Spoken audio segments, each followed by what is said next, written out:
This is ChestertonRadio.com. J-E-L-L-O. The Jello Program, starring Jack Benny with Johnny Green and his orchestra. The orchestra opens the program with She Shall Have Music from the picture of the same name.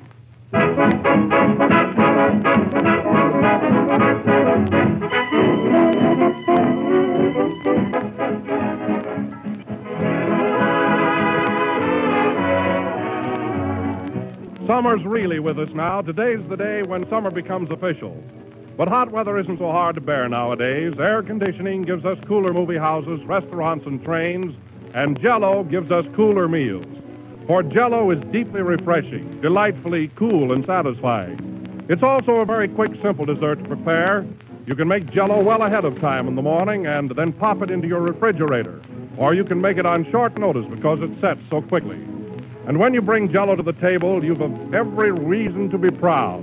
For whether you serve it plain or in fancy molds, whether you put fruit in it or add whipped cream, Jello's delicious true fruit flavor is always a very welcome part of the meal.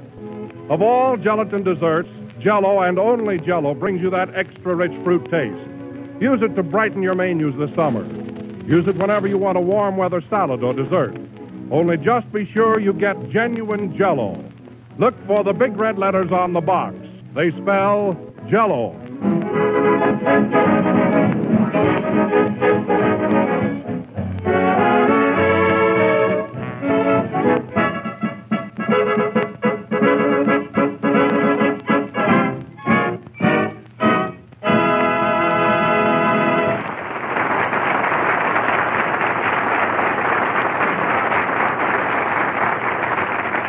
And now we bring to you for the last time this season that worn-out master of ceremonies, Jack Benny.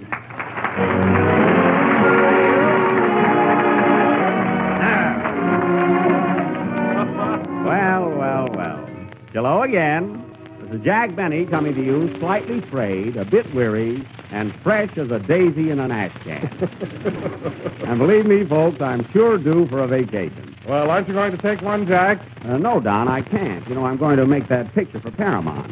I accepted that butler's part they gave me. Well, that's practically a vacation. Oh, I wouldn't say that. You know, they promised to build it up a little. What are you planning to do this summer, Don? Well, I'm staying right on the Jello Summer Show, Jack. I'm going to take your place for the next 3 months. Oh, you're going to be the master of ceremonies till I get back. Yes, sir, and oh, boy, I can hardly wait. Well, all I can say is good luck to you, Don, and I hope you do a good job. Of course, not too good. After all, I do want to come back. Don't worry, Jack. I'll hold myself down a little. Oh, I see. Thanks, pal. Thanks. Hello, Jack. Oh, hello, Mary. Say, Mary, you know, Don Wilson's going to be the master of ceremonies on our summer program. He's stepping into my shoes. He is? Gee, Jack, what are you going to do? Oh, I'll just walk around in my stocking feet. What are your plans for this summer, Mary? Oh, I haven't decided yet. I don't know whether to go to Honolulu, China, or buy an ice cream cone. Well, if I were you, Mary, I'd get an ice cream cone. Sure. I can always go to China.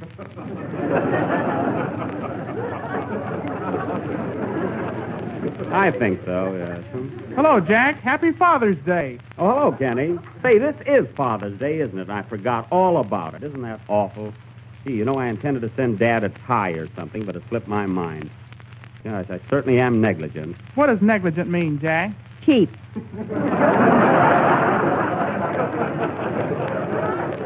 It does not. Anyway, Mary, did you remember Father's Day? Did I? I just sent my mother the swellest book. That's fine. Why'd you send your mother a book on Father's Day? Papa can't read. Mary, you really need a vacation. What are you going to do this summer, Kenny? Oh, I'm going to take a long rest, Jack. I'm pretty tired. Well, I don't blame you. I know how you feel singing a whole song every Sunday night. See, I don't see how you do it. Yes, and I have to stand up to sing, too. Next year, we'll get him a couch. Yeah. Well, Kenny, you take a real nice vacation and relax. Oh, Jack. Yes, Don? Johnny Green wants to know if you brought your violin with you tonight.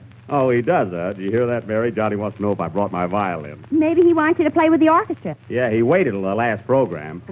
Oh, Johnny, were you looking for me? Yes. Say, Jack, did you bring your violin along tonight? Yes, sir. I have it right here. You want me to play the next number with you? No, we're looking for a fly swatter.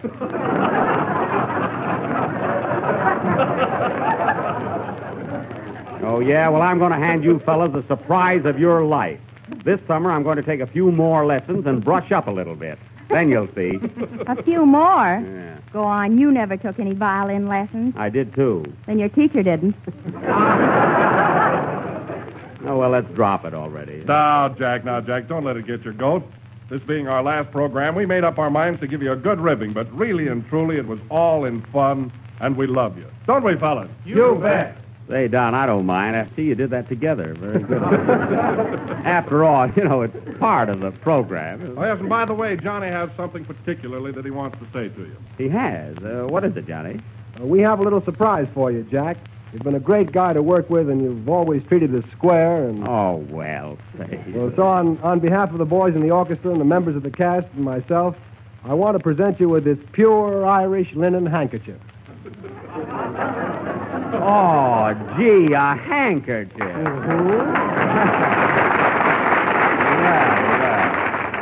These boys, I really don't know what to say. It's things like this that made Scotland famous. Did all of you give it to me?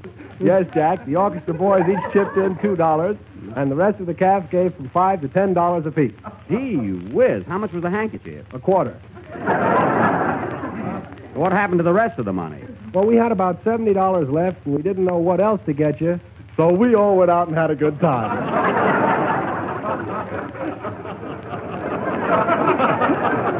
Well, I certainly do want to thank you for the handkerchief and the good time.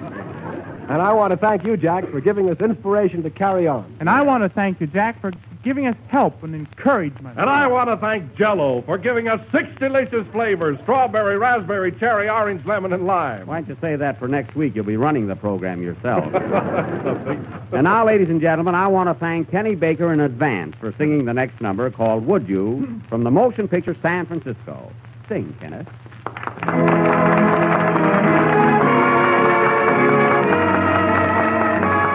That was Kenny Baker singing Would You. And for the last time this season, Kenny, I'm going to say that was very good. And he stood up to sing it, too. Say, Jack, what about your picture? You settled that argument with Paramount, didn't you? Oh, sure. They finally gave in. We start shooting tomorrow. Who's going to be your leading lady? That's the only trouble, Mary. I'm having such a hard time finding one. That's funny. I didn't have any trouble. I just found the cutest leading man. Oh, boy, is he handsome. But, Mary, you're not going to make a picture. Who wants to?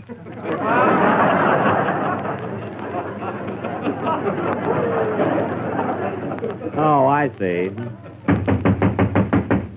Who's that knocking on the door, Mary? The sound effects man. Never mind that. See who it is. Come in. I'd like to see Mr. Benny, please. Tell him it's Mitch Lyson. Oh, hello, Mr. Lyson. Come right in. Oh, Mary, this is Mitch Lyson, the man who's going to direct my picture. Hello, Mary. Hello. Gee, I wonder if he likes me, too. What brings you here, Mr. Lyson? Well, Jack, we start shooting the picture tomorrow. I thought I'd come over and get a few things straightened out. Oh, that's fine. I brought my cameraman along. This is Mr. Sparkle. We call him Sparky. Oh, how do you do? How are you? Who's that third fellow, Jack? Quiet, that's the camera. Gee, I hope I'll photograph all right. I think you'll be okay, Jack. Of course, your hair's a little gray, but we can photograph you with your hat on. A butler with a hat on. Won't I be too tall? Well, you can take your shoes off. That's fine. A barefooted butler with a hat on. Must be a society picture. Mary. And another thing. Those ears should go back a little. My ears? Well, can't you pull my hat down over them? Well, you can try it. Oh. Now, let me see. Your eyes, they seem to be a little too close together. My eyes? There goes that hat down again. Quiet. What do you think, Sparky? Oh, I guess we can move his eyes back about an inch. Now, wait a minute, boys. Anything for art, but don't get them too far back. We won't. You know what I mean. I don't want people whispering in my eye.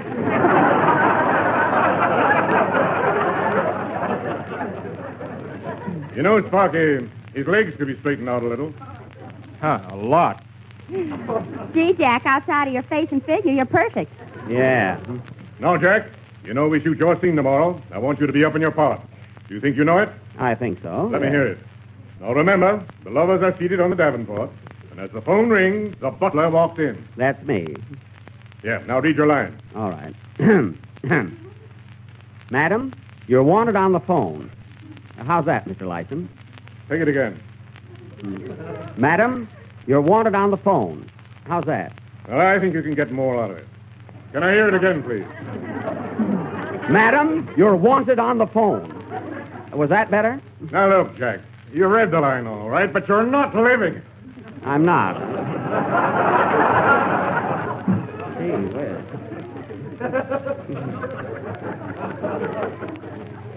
No, you must think of what you're saying.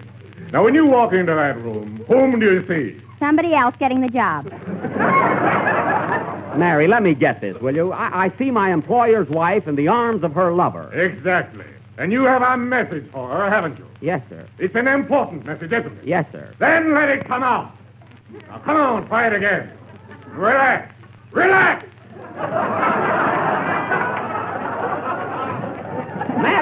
Madam, you are wanted on the phone. How's that? That's not it at all. Now, let me try and explain the situation. I wish you would. Now, first of all, where is this woman wanted? On the phone. Exactly. Yeah. She's not wanted on the chandelier, is she? No, sir. No, sir. And she's not wanted on the ceiling, is she? No, sir. Not unless she's a fly. Please, Mary. She's wanted on the phone. Yes, sir. Then say it. For the love of Mike, say it. Madam, you're wanted on the say it. The phone! The phone! The phone is wanted on the say it. Oh, I don't know what I'm saying anymore. Gee, you got me all excited. The phone. Gee, what a phony part. You got me all mixed up. Now, listen, Lyson, you've been lousing up this part long enough.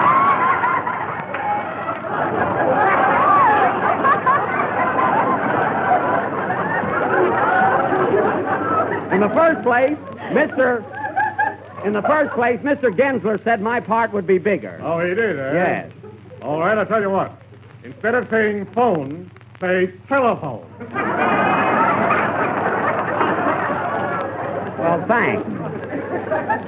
Madam, you're wanted on the telephone. Say, Jack, I know how you can make your part even bigger. How? Well, if the madam gets a divorce, you could say, Mademoiselle, you're wanted on the telephone. That's right. And if she happens to be French, I can say, Mademoiselle from Armentières, you're wanted on the telephone. Now, wait a minute, Jack. Don't try to hog the picture.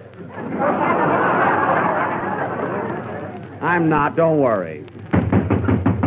Come in. Hello, Frenzer. Oh, Schlepperman. What are you doing here? I got a very important message for you. What is it? You're wanted on the telephone. Eureka! That's it. That's the way I want that line read. Come up here, you. Are you alluding to me? Yes, you, Slap. He wants you to read my line. All right, but make it snappy. I left a hot iron on Mr. Gensler's fence. I wish Gensler was in him. Now, look. I want you to show Mr. Benny how to read that line. What line? You're wanted on the telephone. Wait a minute, Mr. Lyson. This guy is no actor. He's a tailor. That's me, Robert Taylor. Imagine Loretta Young playing opposite Schlepperman. What can I lose? Well, we're losing a lot of time. Now, will you please try Mr. Benny's line? Madam, you're wanted on the telephone. Madam, you're wanted on the telephone. Try it again. Madam, you're wanted on the telephone. Once more, please. Madam, you're wanted on the telephone. Hey, that's fine, Schlep. Is that the way you want me to read that line, Mr. Lyson? That's what I want. That's it. Play, young crow.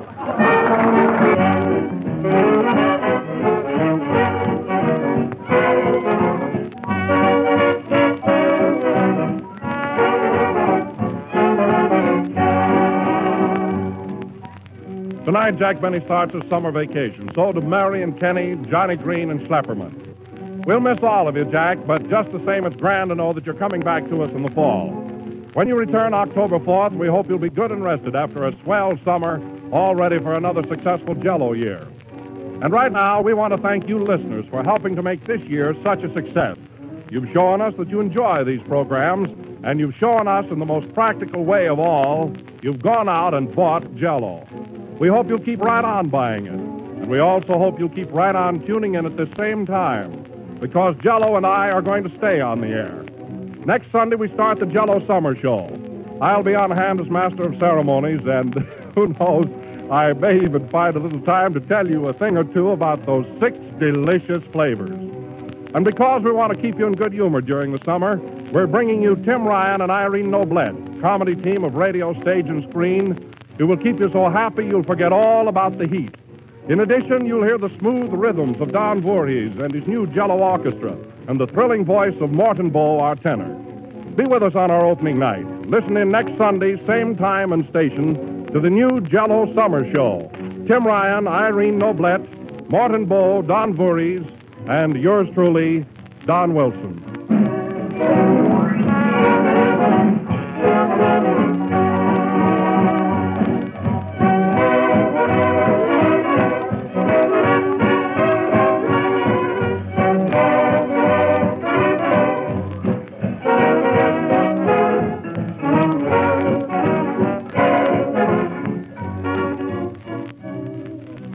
This is the last number of the last program in the present Jello series, and we'll be back again on Sunday, October 4th. And don't forget, folks, the new Jello Summer Show next Sunday night at the same time, starring Tim Ryan and Irene Noblette, Don Voorhees Orchestra, and Morton Bow, with Don Wilson as your Master of Ceremonies. I know you'll like it. I want to take this opportunity of thanking Harry W. Kahn, my author, for his splendid cooperation. I also want to thank Ed Beloin and Bill Morrow, who have helped me write my radio programs for the past 12 weeks during Mr. Kahn's illness. I want to thank Curtis Mitchell and the readers of Radio Guide for making it possible for me to win the Radio Guide contest again this year. Gee, it's a thrill. Say, Jack, What, Mary? why don't you thank me for something? All right, thanks, Mary. Good night, folks, and many thanks for listening in.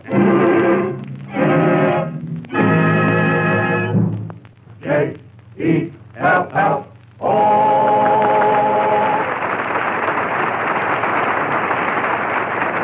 The arrangement of Love in Bloom heard on tonight's Jello program was made for us by Johnny Green. This program has come to you from the NBC studios in Hollywood. This is the National Broadcasting Company. Listening to Chesterton Radio at Chesterton Radio. Chesterton Radio, your home for podcasts of works by G.K. Chesterton, plus drama, comedy, mystery, science fiction, big bands, and much more.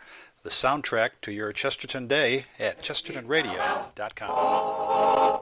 The Jello Program, coming to you from Hollywood, California, starring Jack Benny, with Mary Livingston, Phil Harris, Dennis Day, and yours truly, Don Wilson. The orchestra opens the program with Goodnight Moonlight.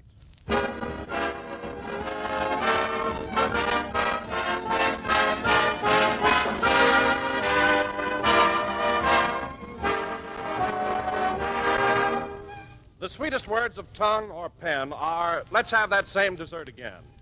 Yes, ladies and gentlemen, those are the happy words that every housewife loves to hear. And believe me, those are the words you do hear whenever there's Jello for dessert.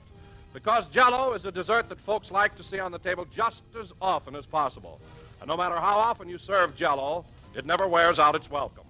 One reason is Jello always looks so wonderfully good, with its bright colors reflecting all the rich beauty of fresh sun-ripened fruit. And Jello always tastes so good, too, no matter which one of Jello's 6 delicious flavors you choose. There are the rich, tempting flavors that recall the season's first strawberries, raspberries, and cherries. Also, Jello's grand citrus flavors, orange, lemon, and lime, all of them just as gloriously refreshing as the dewy, fresh fruit itself. So, friends, order some Jello from your grocer tomorrow, and while you're about it, ask for several packages of those popular new Jello puddings, Jello chocolate pudding, Jello vanilla pudding, and Jello butterscotch pudding. They're really swell.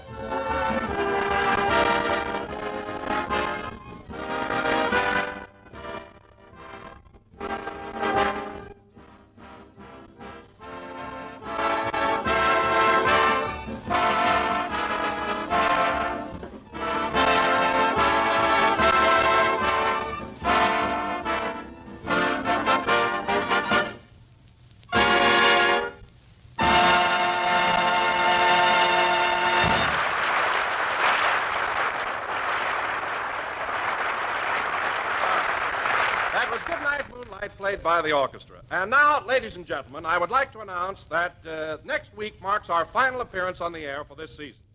So tonight, we bring you our master of ceremonies, who has one more Sunday to greet you. That's right, Don. One more broadcast. Yes, sir. And one more paycheck. Yikes! Jack Benny.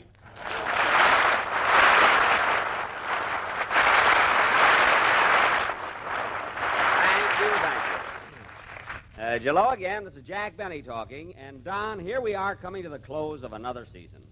Gosh, the months sure fly by, don't they? Yes, they do, Jack. They certainly do. You know, it doesn't seem possible that vacation time is so near. Just think, a couple of more weeks and I'll be on a boat bound for good old Honolulu. Honolulu, eh? Ah, that ought to be a grand trip. Have you ever been there before, Jack? Yes, Don, about 10 years ago, but the grass skirts were much longer then.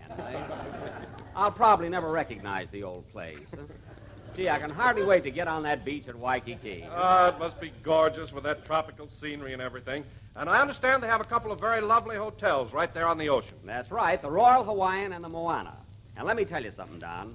Those two hotels are tops. They're the last word in luxury. So I hear. Which one are you stopping at, Jack? Neither. You see, I've already made reservations at the Sweet Leilani Auto Court.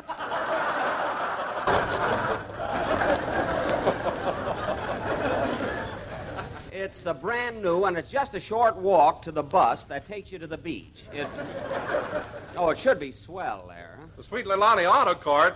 Jack, now, you only take a vacation once a year. Why don't you live at the Royal Hawaiian? Well, I want to relax, Don. I want a place where I don't have to dress for dinner every night. But, Jack, the Royal Hawaiian is a perfect place for relaxation. You don't have to dress for dinner unless you want to.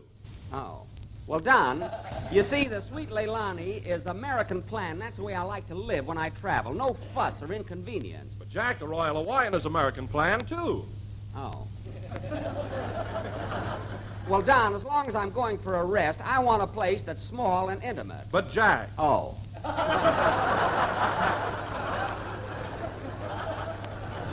Now, forget it, Don. My mind's made up. Well, it's your vacation, so I guess you can live where you want to. By the way, what are the rates at the Sweet Leilani? It's $8 a day for the regular tourists and $5 for us beach boys.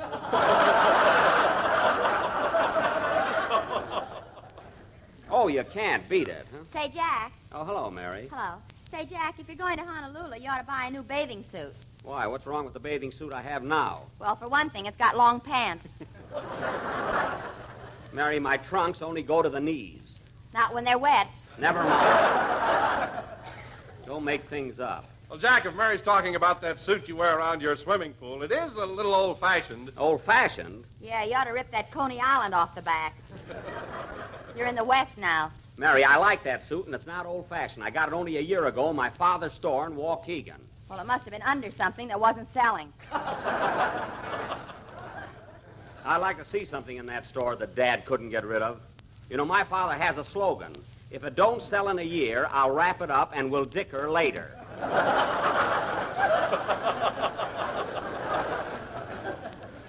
He's some salesman. I know. When we were in Waukegan last June, he told me I had a figure like Dorothy Lamour. Oh, he was kidding, Don. He was not. He sold me a sarong.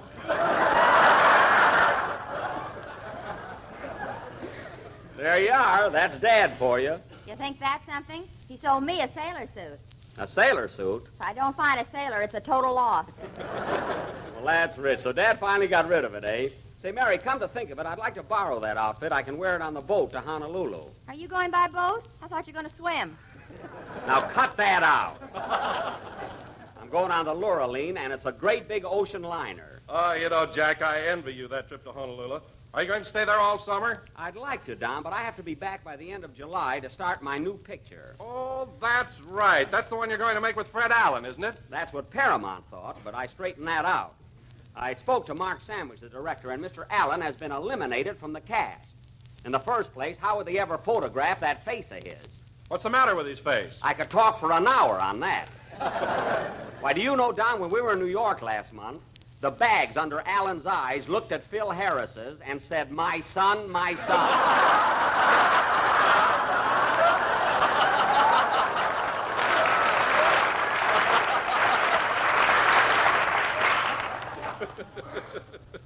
Anyway, I put my foot down, and Mr. Allen will not appear in my vehicle. Well, that's news to me. Say, Jack, who's going to be your leading lady? Only lovely, beautiful Mary Martin. That's all. Mary Martin. Well, isn't that the girl that used to sing My Heart Belongs to Daddy? Yep, that's her. Is she going to sing it in your picture? I don't know. It's a kind of an old song. Well, you're an old daddy. Revive it.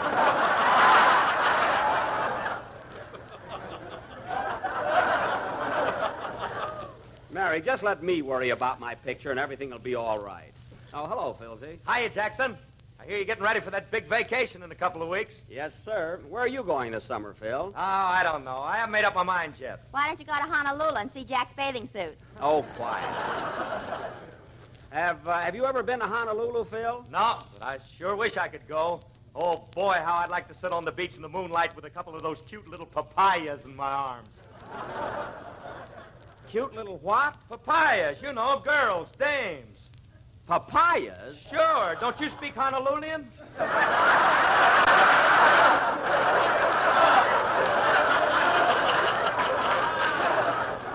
Honolulian? Phil, in the Hawaiian language, a papaya is a melon. A girl is called Awani. Oh, Jack, you're wrong about that. Awani is the name of the hotel we stopped at in Yosemite. Oh, yes. A Hawaiian girl is a wahine. Oh, that's right. That's the word. So you see, Phil, what you really mean is you'd like to be on the beach in the moonlight with a couple of wahinis. Let it go. I'll get some local stuff.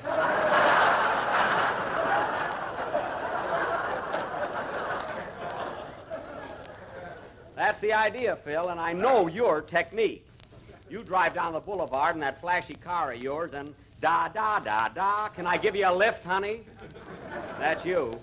By the way, does your guitar player still sit in the rumble seat with a lasso?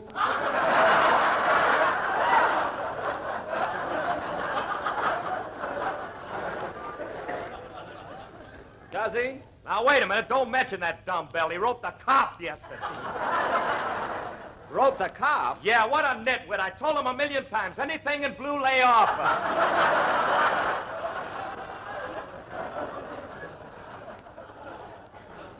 Oh, he's nearsighted, eh? Yeah.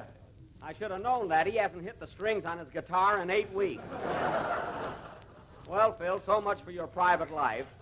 And now, inasmuch as there are millions of people listening in that are just dying to hear one of your numbers, how about playing something? I'll be only too happy to acquiesce.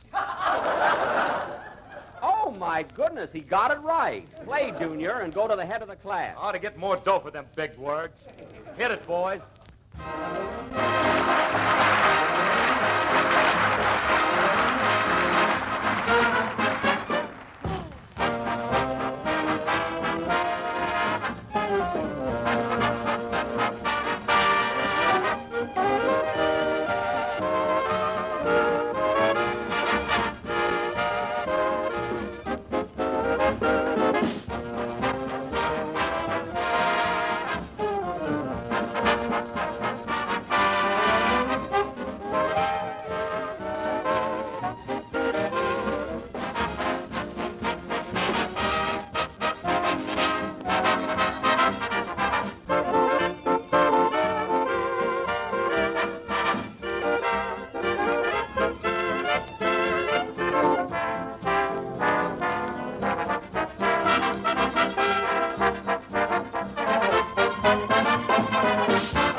That was Your Guess is as Good as Mine, played by Phil Harris and his orchestra.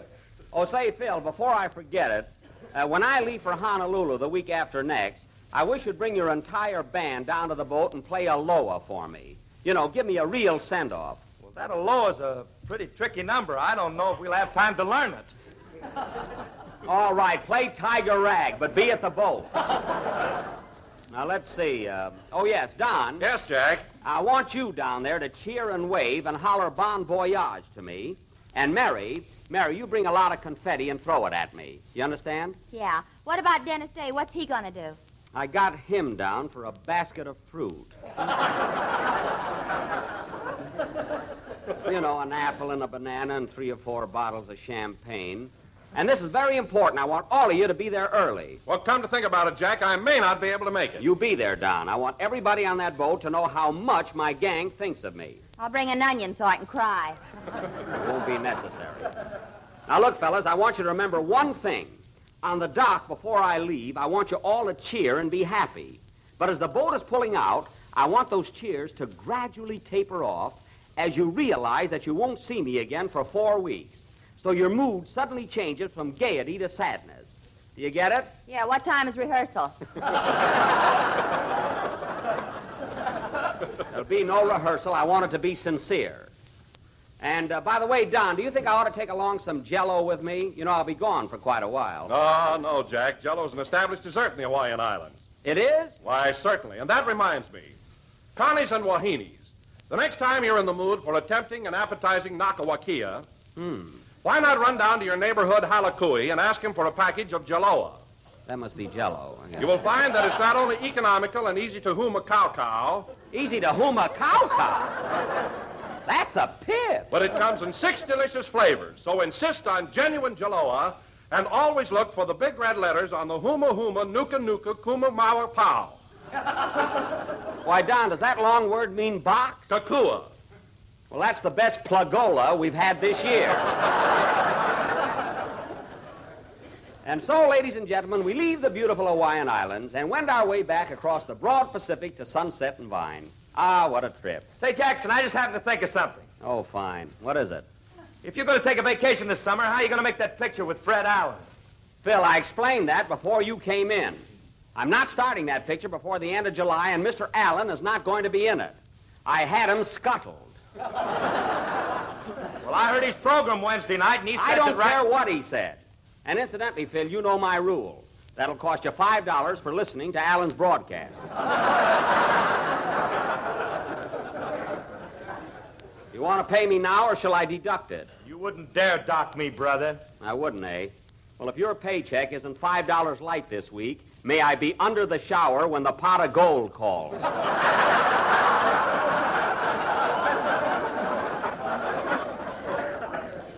And take your fine like a man. Fines, rules. I never saw a guy like you. What's your complaint? $5 fine if we listen to Alan's program. $2 fine if we're late for our show. Well? I got one more laugh than you did last Sunday, and you docked me $7.50. Well, you got that big laugh at my expense. When I happened to mention that my fortune teller, Madame Zuzu, predicted that I'd win the Academy Award next year, you said she ought to be rated. Nice talk. Well, they closed her up, didn't they? That's just a coincidence. Madame Zuzu is no phony. Well, if she's so good, why didn't she look in her crystal ball and see the police coming? Phil, go down to the clink and ask her. Don't bother me. And another thing, Harris, for trying to corner me, it's going to cost you another $5. So hand it over. I think that's awful. Don't you, Phil? Well, I don't mind paying the fine so much, but I hate to see all that dough go out of circulation. Oh. So now you're getting wise, eh? Trying to be comical, eh? Well, listen, stupid. Yes, please? Oh, hello, Dennis. Well, you're a little late tonight, aren't you? I'll have to owe it to you. I'm broke.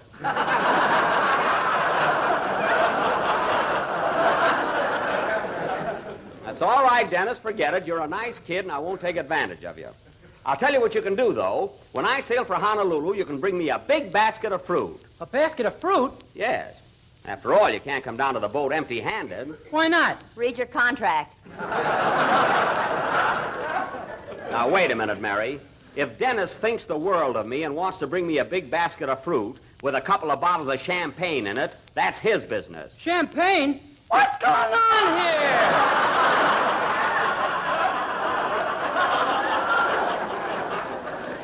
All right, Dennis, settle down.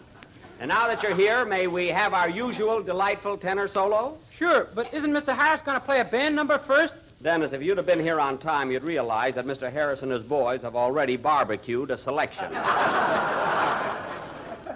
So now it's your turn. Okay. Sing, Dennis. Gee, champagne. Dennis. I was better off when I was jerking sodas. Dennis, sing. For all I've done for that kid, he begrudges me a bottle of champagne.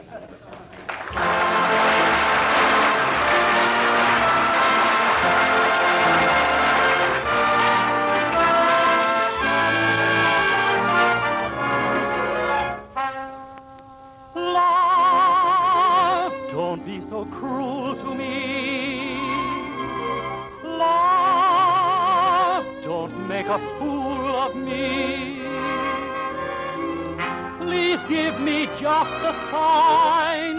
Please say that you'll be mine. Say it, say it, say it over and over again. Over and over again. Never stop saying you're mine. Say ever and ever so sweet, ever and ever so sweet, just like an old Valentine. When you say I love you, the same old I love you, they whisper in stories and play. You can change I love you, that same old I love you, oh, such a heavenly phrase. Say it softly and gently and then over and over again. Never stop saying you're mine. When you say I love you, the same old I love you, they whisper in stories and play. You can change I love you, the same old I love you, to oh, such a heavenly phrase.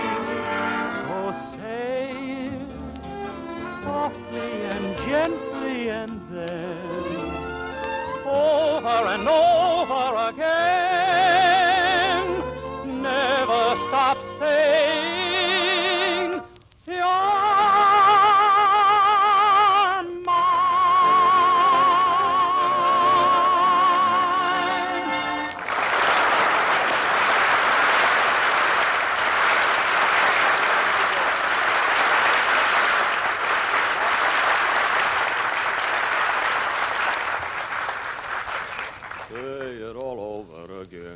That was Say It, sung by Dennis Day. And Dennis, that's a beautiful number, really lovely. By the way, that's from some picture, isn't it? Yeah, that's from Buck Benny Rides Again. Oh, it is. Oh. Well, it's a grand song. I was going to sing Playmate, but you made me change it.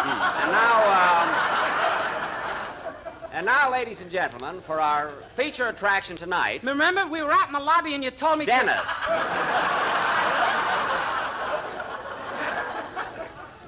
And tonight, ladies and gentlemen, for our feature attraction... Scram, kid. For our feature attraction... The Benny Jokes Like Mother Used to Make players will present their version of the Los Angeles telephone directory. A murder mystery entitled Number Please, or It Wasn't the Switchboard That Was Plugged.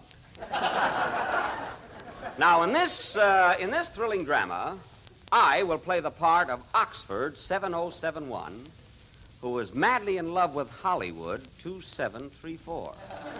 So she leaves her husband, West Los Angeles 33022 Jr.,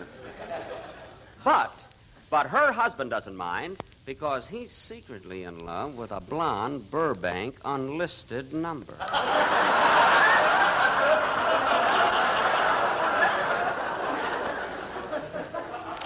Catch on? Now, in this drama, who can that be? Very nice. 3,500. Open up. Well, it's Andy Devine. Come on in, Andy.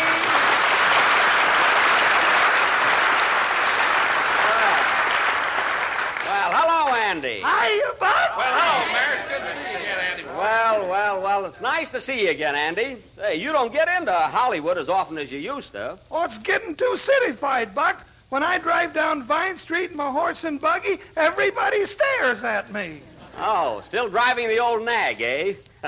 Can you imagine that, Mary? Andy drives into town in a horse and buggy. He ought to be up to date and get a Maxwell, eh, Sporty?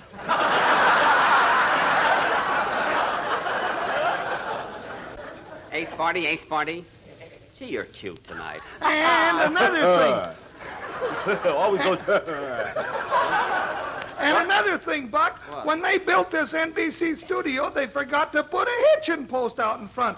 There ain't no place to tie my horse. Well, just hitch it to a song plugger. There are plenty of them standing around. Say, Andy, how did you happen to drop in today, anyway? Well, Buck, you only got one more broadcast to do, so I come over to see if I could handle the summer show. The summer show? Well, Andy, what could you do with this program? Well, I could take your place as MC. Uh-huh. My hired man could be Don Wilson, and Ma could be Mary. Well, who could you get to be Phil Harris? Pa, he'll drink anything.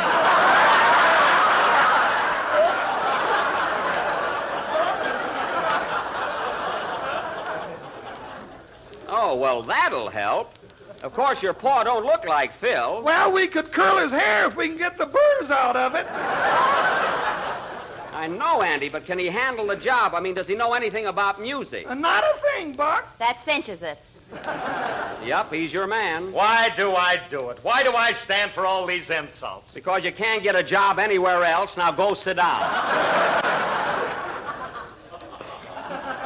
Well, I'll tell you, Andy, I'd love to give you and your folks a chance at this program, but everything is pretty well set. You see, the Aldrich family has taken over the show for the summer. They are? Yep. No chance for the Devine family, huh? No, I'm sorry, Andy. Well, I better run home and tell Pa before he takes that bath. Yes, I would. Well, so long, Andy. So long, Buck. Oh, by the way, there's an old friend of yours in town. Did you see him? An old friend? Who? Fred Allen. Fred Allen? Fred Allen's in town? Sure. I just saw him go into the Brown Derby. Oh, it must have been Bull Montana. It couldn't have been Allen. Well, Jack, that's what we've been trying to tell you. It's been in all the papers.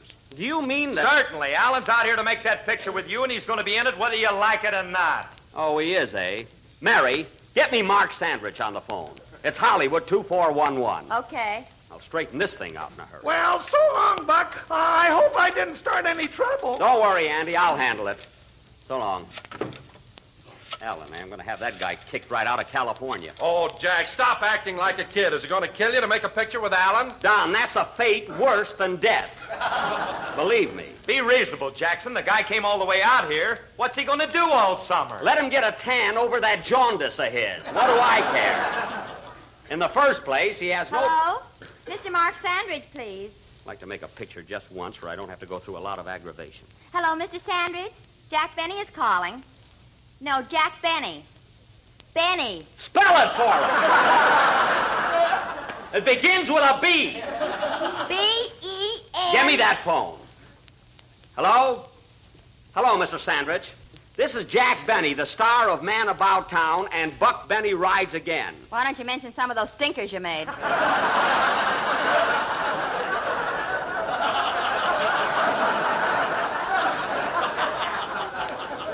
Never mind. Now, look, Mr. Sandridge, I thought I made it clear that I will not make a picture with Fred Allen. I don't care if he has got a contract, tear it up. No, his. But look, Mr. Sandridge, the guy has no class. He's a low comedian. I can't afford to be in a picture with him. Tell him you'll quit. I quit. Mary. Now, look, Mr. Sandridge, if you think I'm going to... But... I know, but...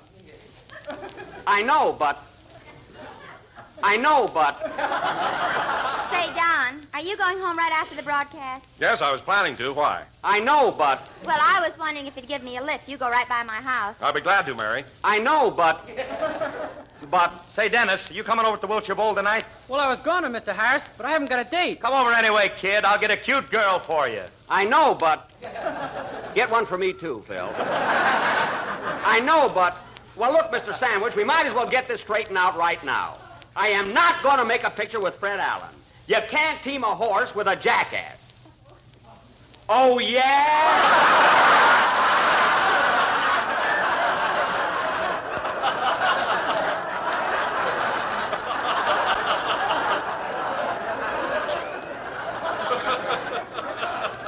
Just say that again. Oh, yeah?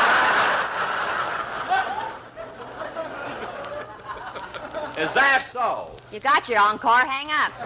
Well, we'll talk this over later, Mr. Sandridge. Goodbye. Well, that's that.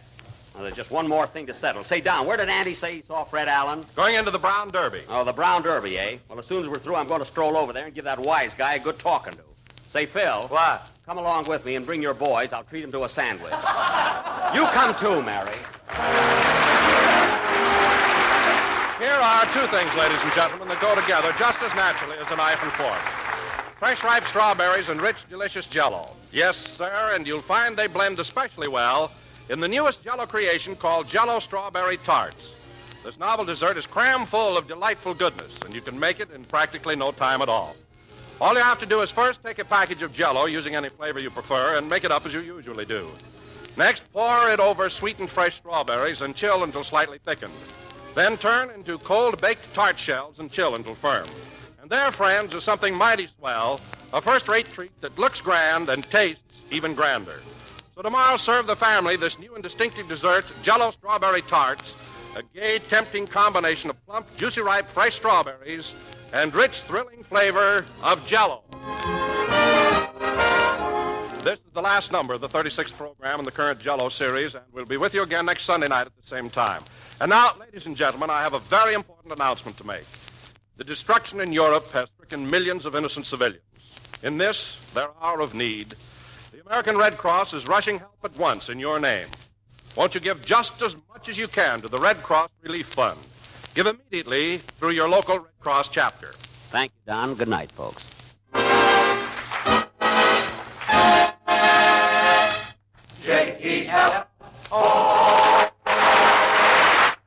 This is the National Radio. Good and beautiful at Chesterton The Jack Radio. Benny program, presented by Lucky Strike. When you buy, keep your eye on the red bullseye. Keep your eye on the red bullseye. When you buy, keep your eye on Lucky Strike. LSMFT. Lucky Strike means fine tobacco. At 59 American. Lucky Strike presents The Man Who Knows. Mr. Fernie Simmons King, independent tobacco buyer of Lexington, Kentucky, has bought over 10 million pounds of tobacco in the last 36 years.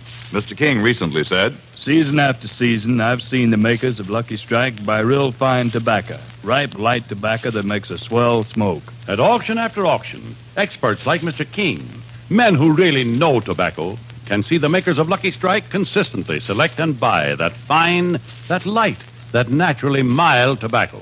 So, when you buy, keep your eye on the red bullseye. Keep your eye on the red bullseye. When you buy, keep your eye on Lucky Strike. And remember, LSMFT, Lucky Strike means fine tobacco. So smoke that smoke of fine tobacco, Lucky Strike. So round, so firm, so fully packed, so free and easy on the draw.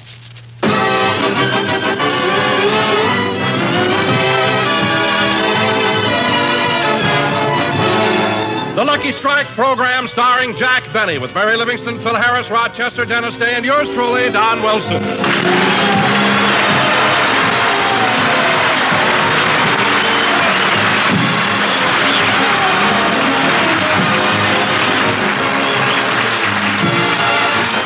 Ladies and gentlemen, the past summer all over America, millions of people went on vacations. And for the first time in many years, Jack Benny, the star of our show, visited the garden spots of America. After finishing a successful radio season last June, he went directly to the beautiful Sun Valley Hotel in Sun Valley, Idaho.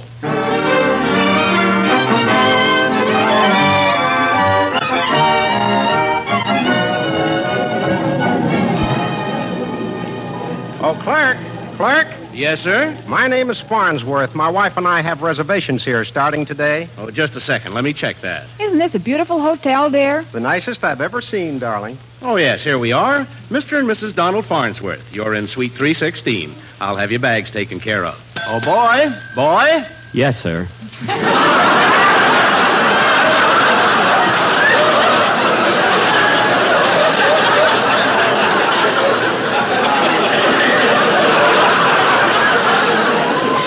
Take Mr. and Mrs. Farnsworth to Suite 316. Gee, the honeymoon suite. And boy. Yes, sir. This time, leave whether they tip you or not.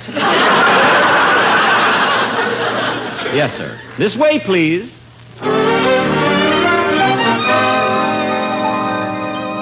After 3 glorious weeks in Sun Valley, Jack Benny next visited the world-famous Broadmoor Hotel in Colorado Springs.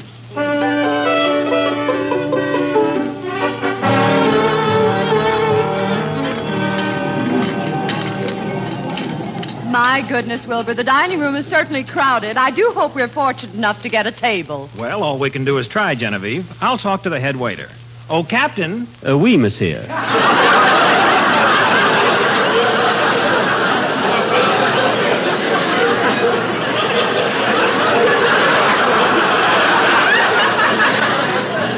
We'd like a table for 2. Eh bien. A table for 2.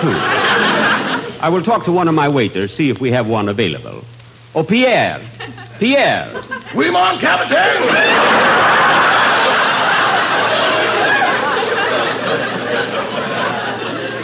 Avez-nous une table pour 2? Je ne crois pas. Pourquoi pas? Il est trop personne ici. Il est très crowded.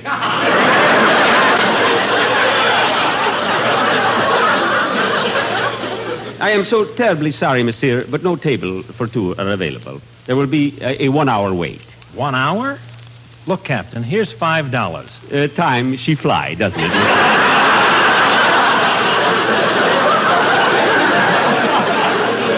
Oh, Pierre, give this couple a nice table. Oui, mon capitaine. Très bien. And remember, $2.50 of that is mine. What? Vive la France!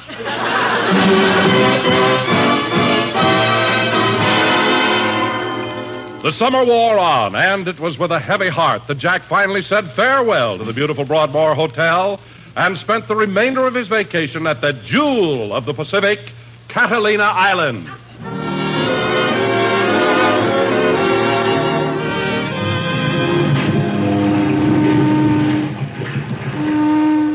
Hey, Willie, look. Here comes the SS Catalina into dock. Yeah, and look, Skinny. Look at all the tourists she's bringing in. Gosh, I hope they ain't no cheapskates on board. Yeah. Hey, look, they're starting to throw the coins already. Yeah, get ready to dive. One of the ladies just threw a quarter. It's my turn, fellow.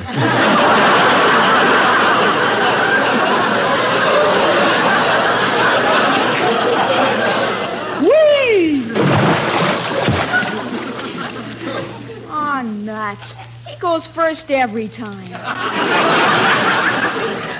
Yeah. You know, for an old man, he can sure stay underwater a long time.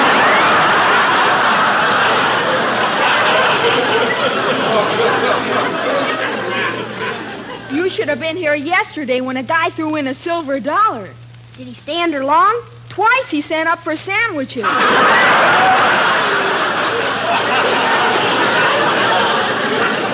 Sandwiches? Oh, just the bread. He caught his own sardines.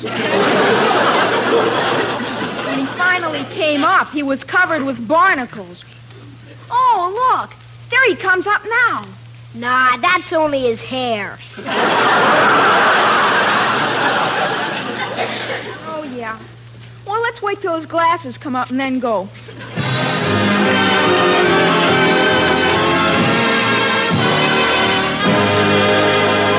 But all good things must come to an end, and so did our hero's travels. And now tonight, after a glorious vacation, we bring you the star of our show, Jack Benny.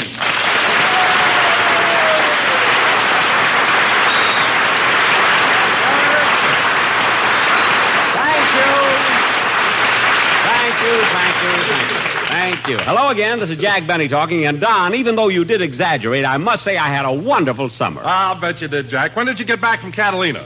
Yesterday afternoon. You see, Oh, pardon me a minute. I had a little water in my ear.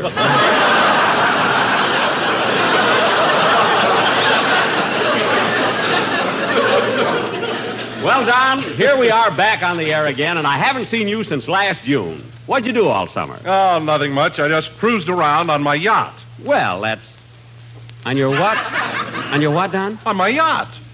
You own a yacht? Oh, yes. Bought it just a few months ago. Don, you bought a yacht on what I... I was lucky in the stock market. Oh, you must have been, Don. You must have been. So you spent most of your time on the yacht, eh? Where'd you go? Oh, I cruised up and down the coast, and then I took one trip into the Atlantic. Cruising the Atlantic. Hey, that must have been nice. Oh, it was, but I had a little trouble getting through the Panama Canal. Don, is your yacht that big? Oh, the boat got through. I had trouble.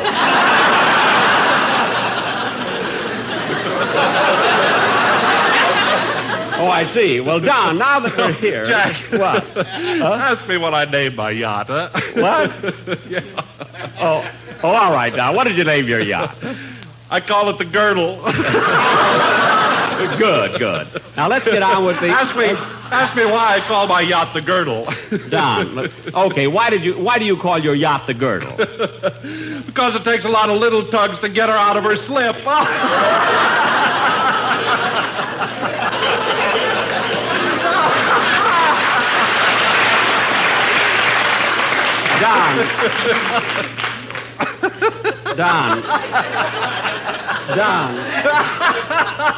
Don, Freedom Train. Control your caboose. Don, you should have saved that old joke for next Sunday, October 12th. Why? Because that's Columbus Day, and he was the first one to tell it. Don, I'm ashamed of you starting off a season by telling an awful joke.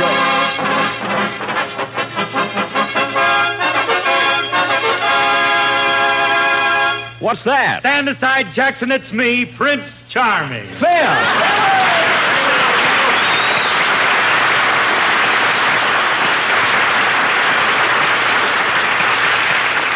Phil! All you ladies in the audience can sit down now.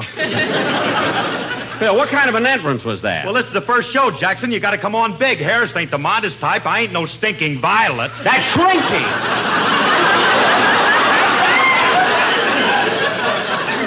But we'll leave it your way.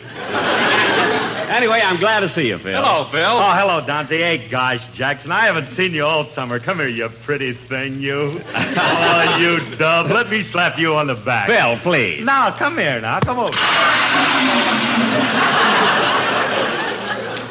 Thanks, Phil. You cleaned out my other ear. Holy smoke, where'd you get all that water? It's nothing. By the way, Phil, you look awfully well. You must have taken pretty good care of yourself this summer. Yeah, I took it easy, Jackson. I loafed around home for a while, and then I had to go to Atlantic City for the bathing beauty contest. Oh, were you one of the judges? No, I was Miss Encino. Phil, how could you be Miss Encino? That's where I live. What? It was either me or Alice, and I was going east anyway.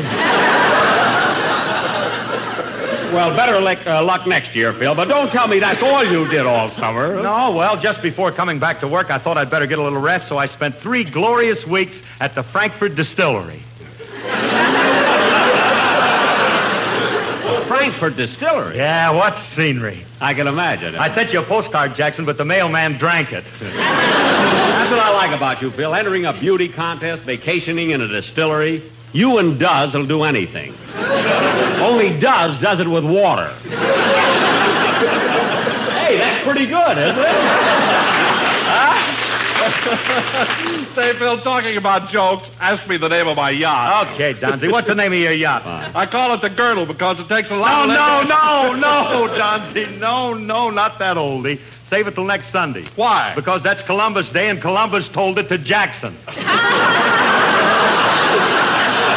Now, wait a minute. Look, fellas, we're starting a new season, so let's not Hooray, hooray for the Yankees! Hooray for the New York Yankees! Dinner!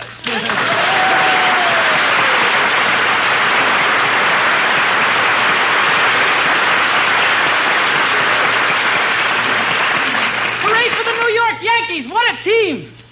Dennis, what are you so happy about? The Yankees lost today. I know, I bet on the Dodgers. Oh, well, that's different. How much did you bet? $18 million.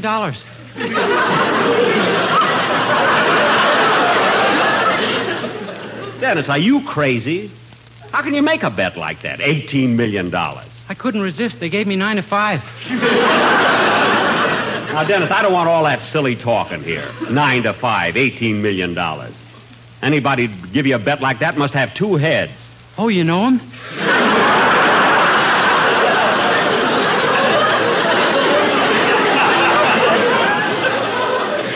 Yes, I know him. The 3 of us play pinochle together.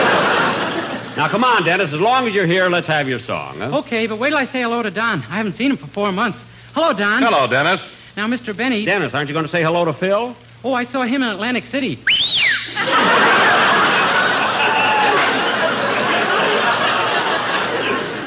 Phil, roll down your pants legs. The contest is over. Miss Encino. Now, come on, Dennis. Let's have your song. Okay. Wait a minute. Come in. Mr. Benny, as this is your opening broadcast, I came here to tell you... We cut you at rehearsal. Oh. Poor fella, I should have told him. He bought a tuxedo and everything. Go ahead,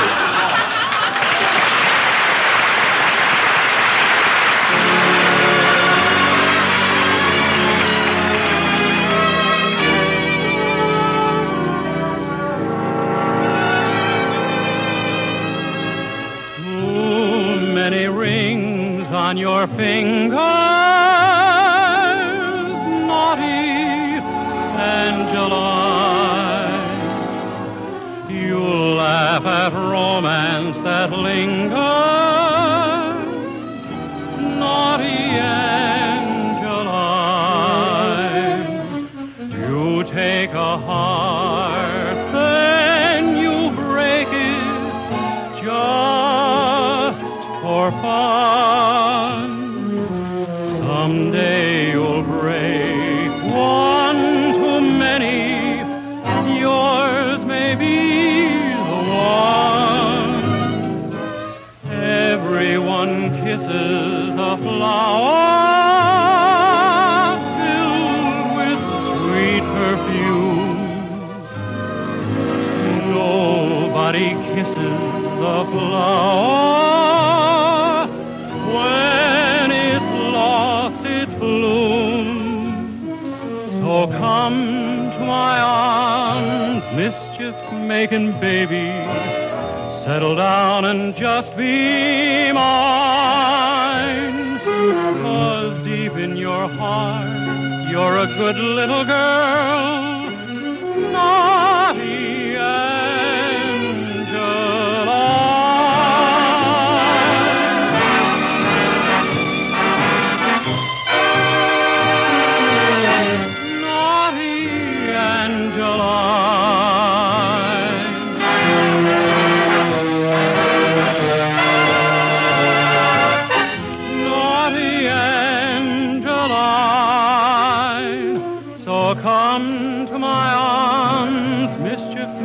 baby, settle down and just be mine.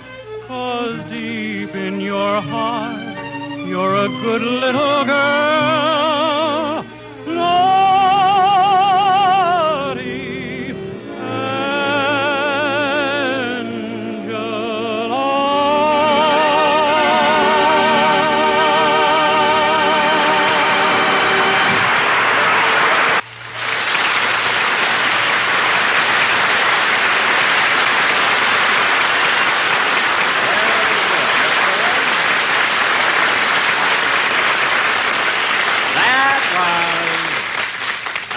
Naughty Angeline, sung by Dennis Day and accompanied by Naughty Miss Encino. And Dennis, I must tell you that your voice is better than ever. You know, Dennis, most singers have to study, vocalize constantly, and exercise their diaphragm to attain such rich, vibrant, tonal quality. What do? I gargle. Well, I guess that's good, too, you know. But your voice sounds... Oh, Jack, look, here comes Mary. Well, it's about time.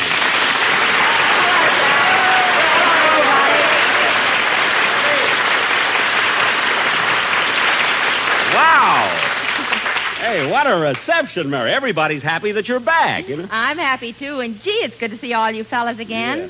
I'm going to give each one of you a nice big kiss. Come on, Don. Right here, Mary. Phil? Here I am, Livy. Make me forget about the South. Dennis? Come on, Livy, make me forget about Miss Encino. Here you are. And now you, Jack. Oh, Mary, not in front of all these people. Oh, come here. I'm going to kiss you. Oh, all right.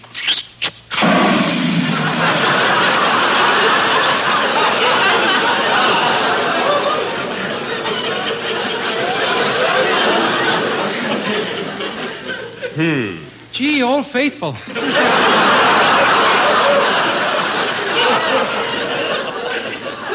Jack, what in the world was that? Oh, I just brought back a little water from Catalina. You know? Oh, Jack, you always have to bring home souvenirs. Last time it was towels. Mary, when did you ever see me walk out of a hotel with a towel? The time your pants didn't come back and we had to catch a train. Well, that was an emergency. I had to wear that towel. What are you laughing at? You made me call your mother so you wouldn't look silly. All right, all right. Mother wore towels. Just until my pants came back. Anyway, Mary, I'm so glad to see you. I don't care what you say. I am too, Mary, and you look absolutely gorgeous in that new dress. Well, thank you, Don. It is a lovely dress, Mary, but isn't it unusual coming to a broadcast with a bare midriff? This isn't a bare midriff. Phil still has his arm around me. Still. I thought it was a kind of a funny place for a tattoo, U.S. Navy.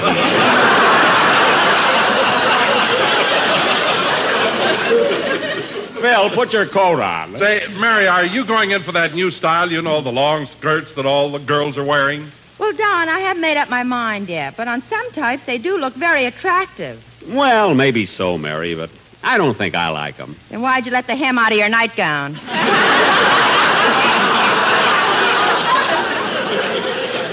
I didn't let the hem out. I added more lace. I can go along with a gag, sister.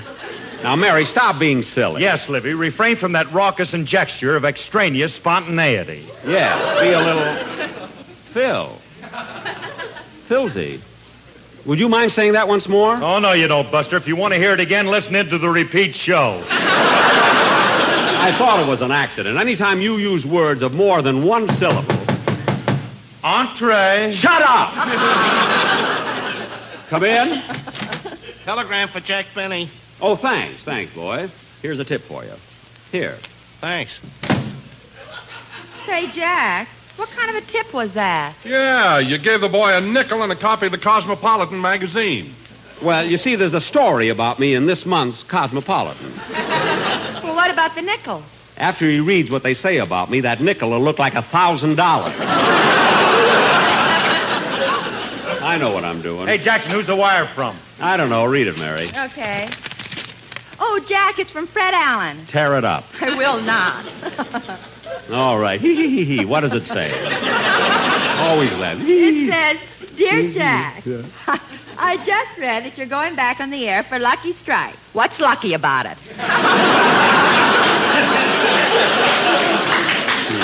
Mary, let me ask you something. Do you think that wire was funny? Yes, Jack. I think anything Fred Allen does is funny. Oh, you do, eh? I do too, Jack. I thought you would. Now, look, fellas, we go through this every year.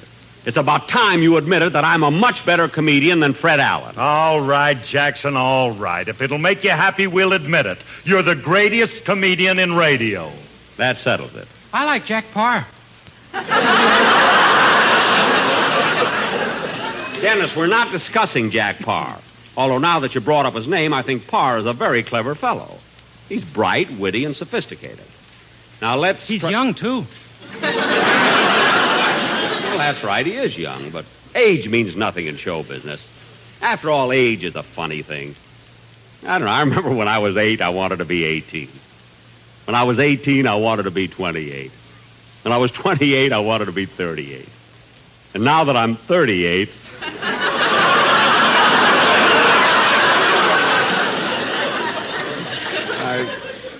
I don't know what I want to be. You've been there long enough to make up your mind.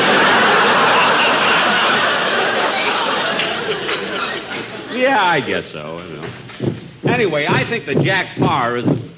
Hey, what's that? Who's that marching in here? Jack, look, it's your quartet. My quartet? Yeah, the sportsmen. Well, what do you know? Mr. Benny, here we come, right back where we started from. We're happy, so happy just to be back with Lucky's, those Lucky's round and firm and fully packed. And who know we'll all agree that's the smoke for you and me. Good old LSMFT, Mr. Benny, here we come.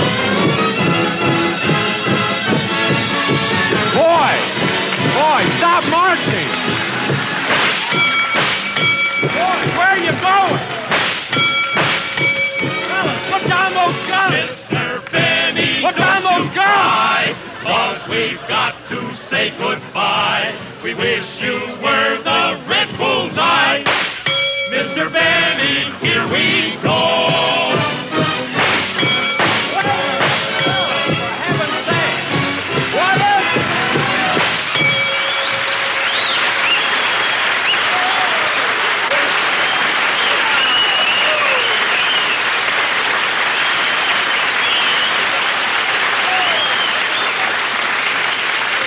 How do you like that? How do you like... They would come over on my opening show. What do you mean, Jack? They had to come over. They still work for you. You mean they're going to be with me another year? How did that happen? Why, don't you remember? You signed them to a contract at Catalina with an underwater pen.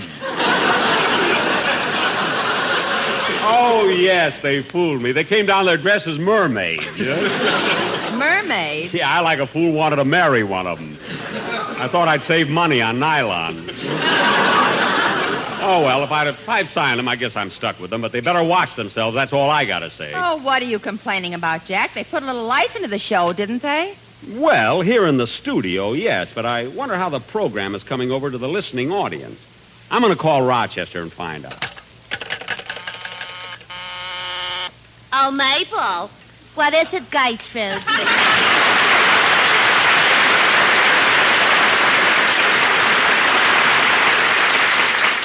Mr. Benny's line is flashing. Yeah, I wonder what Gray Narcissus wants now.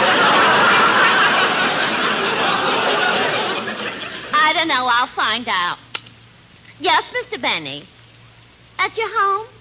I'll see if I can get him. He wants I should get Rochester. Gee, Gertrude, here it is autumn already, and it seems like only yesterday that Mr. Benny went off the air. Yeah.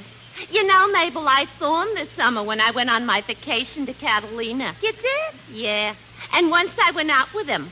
But I left him after half hour. Why? How long can I stay underwater? You mean you were underwater with Jack Benny for a half hour? Yeah, and was I embarrassed? Some people went over us with a glass-bottom boat.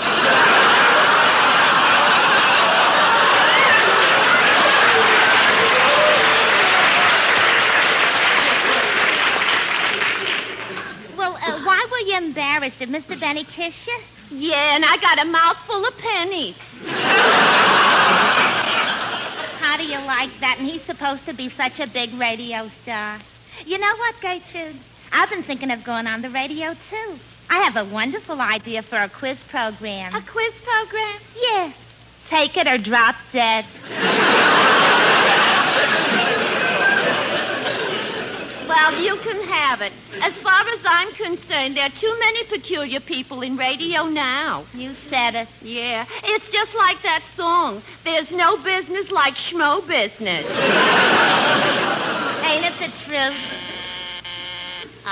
Yes, I'm sorry, Mr. Benny. I'll get him right now. Hello, Duffy's Tavern, where the elite meet to eat. Duffy ain't here. Rochester, it's me. Oh, hello, boy.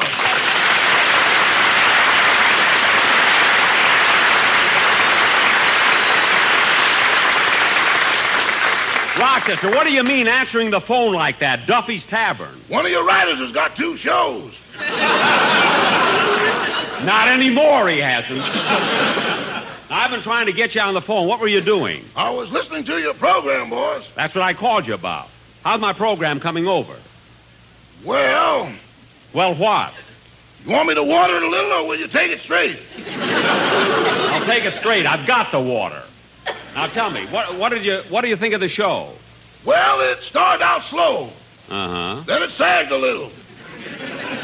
Uh-huh. Then it speeded up. Well. Then it speeded up a lot. Good. Then it made a U-turn. A U-turn? Back to sag. What? Then the sag sagged. Rochester. And unless you've got a dynamite finish, I'll meet you in Catalina.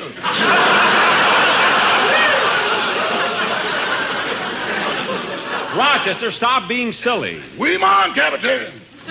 Cut-a-boo that out. And Rochester, my first program couldn't be as bad as you thought. Rochester, what was that? Mr. Coleman just threw his radio out.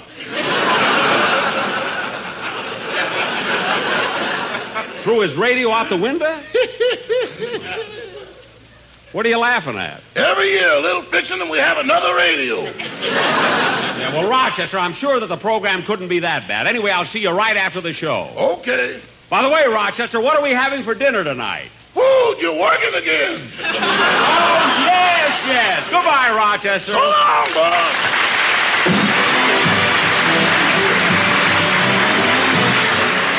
Jack will be back in a minute, but first...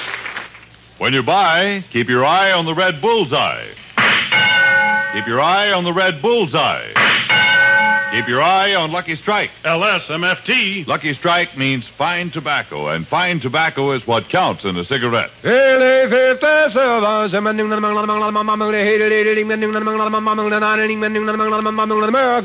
Lucky Strike presents The Man Who Knows, Mr. Joe Burnett, ace tobacco auctioneer of Buffalo Springs, Virginia. Recently, he said, Year after year, I've seen the makers of Lucky Strike buy a fine, light, fragrant tobacco that makes a grand smoke. And that's not all, for as Mr. Burnett also said, I've smoked Luckies myself for 16 years. And as Lucky Strike smokers say, that's my kind of a cigarette. Real smooth smoking. So when you buy, keep your eye on the red bullseye. Keep your eye on Lucky Strike. And remember, LSMFT. Lucky Strike means fine tobacco. So smoke that smoke of fine tobacco, Lucky Strike. So round, so firm, so fully packed, so free and easy on the draw. Yes, when you buy, keep your eye on the red bullseye. Keep your eye on Lucky Strike. Good night, folks. See you next Sunday.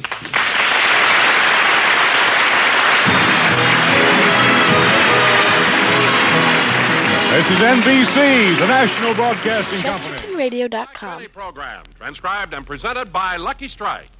You know, friends, smoking enjoyment is all a matter of taste. And the fact of the matter is... Lucky's taste better. Cleaner, fresher, smoother. Lucky's taste better. Cleaner, fresher, smoother. For Lucky Strike means fine tobacco, richer tasting. Fine tobacco. Lucky's taste better. Cleaner, fresher, smoother. Lucky Strike. Lucky Strike. This is Don Wilson. You know, your enjoyment of a cigarette depends on its taste. That's true, friends. Smoking enjoyment is all a matter of taste. The fact of the matter is, Lucky's taste better. Cleaner, fresher, smoother. Now, there are two mighty good reasons for that. The first one you already know. LSMFT, Lucky Strike means fine tobacco. Light, naturally mild, good-tasting tobacco. And second, Luckies are made to taste better. Made round and firm and fully packed to draw freely and smoke evenly. So, friends, if you want all the real deep-down smoking enjoyment you can get from a cigarette, be happy. Go Lucky. Because smoking enjoyment is all a matter of taste. And the fact of the matter is, Lucky's taste better. Next time, ask for a carton of Lucky Strike. Lucky's taste better. Cleaner, fresher, smoother. Lucky Strike. Lucky Strike.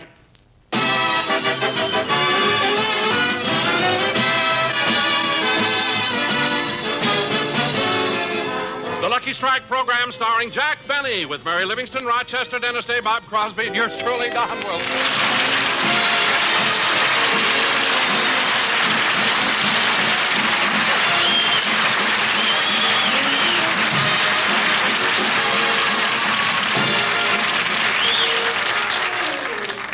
and gentlemen, this is Jack Benny's first radio broadcast of the season.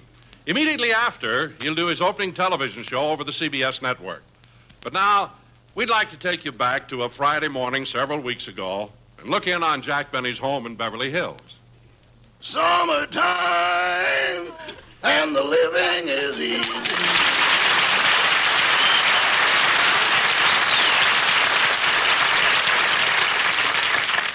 Fish are jumping, and the cotton is high.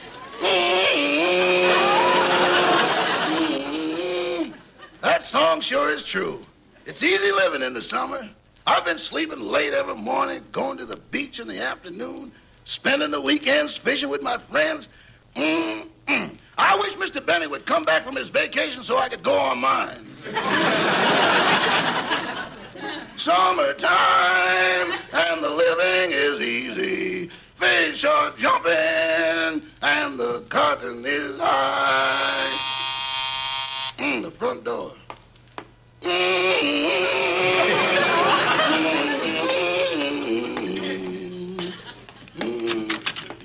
Yes? What is it, gentlemen? We're from the North American Van and Moving Company. Moving company? Yeah. Isn't this Ronald Coleman's house? No. The Coleman's moving away? Yeah, we're moving them today. Well, they live next door, the house on the right. Thanks. Go ahead, Joe. Let's go get the stuff. Gee, I thought it was the mailman. I haven't heard a word from Mr. Benny in over 2 weeks. And then all he sent me was a postcard. He said he was invited to a big luau and had a wonderful time. I didn't know what luau meant, so I looked it up. It's a Hawaiian word meaning stuff yourself, the food is free.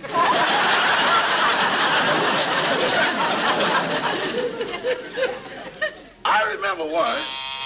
Uh-oh, the front door again. Yes, sir? We're from the Beacons Van and Storage Company. Oh, you got the wrong house. The Colemans live next door. Well, we're not looking for Mr. Coleman. We're here to move Mr. and Mrs. James Stewart. Oh, the Stewarts. They live in the brick house, the one on the left. Thank you. Maybe I ought to do a little work for a change. It's a good idea to get started doing it again. I'll go in the den and see if that needs straightening up.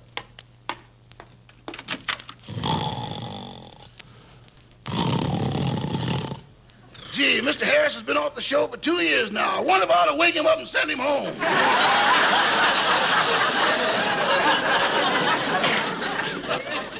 Nah, that's Mr. Benny's business. Doggone, this is the busiest day. Yes? We're from Lyons Van and Storage Company, and we're here to move Mr. and Mrs. William Powell. William Powell? Oh, they live in that White House right across the street. Thanks. Gosh, I can't understand why. Now the phone. Mr. Benny's residence? No, I'm sorry. Mr. Benny's not back from Honolulu yet. What's that? He made an appointment for a haircut next Tuesday? Well, he doesn't have to be here for that. I'll send it over.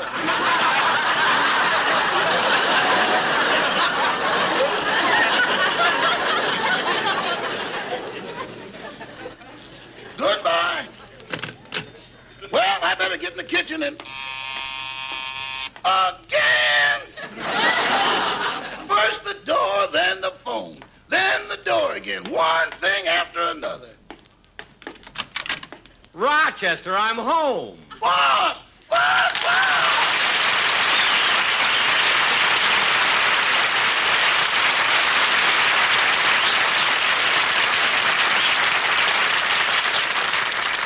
Rochester, you seem so surprised that I'm back. I am. I had no idea you'd come home today. Well, I thought someone would tell you.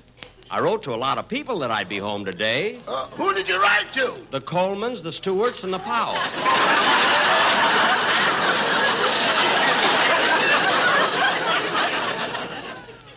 I wonder if they got my letters. Oh, they got them.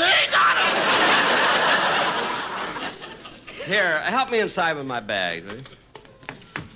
Rochester, did any of my cast get here yet? No, were you expecting them? Yeah, I called them when I got off the boat and told them to come here for an important meeting. Now, Rochester, take my small suitcase up to my room. What about the two large ones? Oh, they're filled with dirty laundry. You better wash and iron it right away. Yes, sir. And when you're done, I'll give you the names of the people in Hawaii you're to send it back to.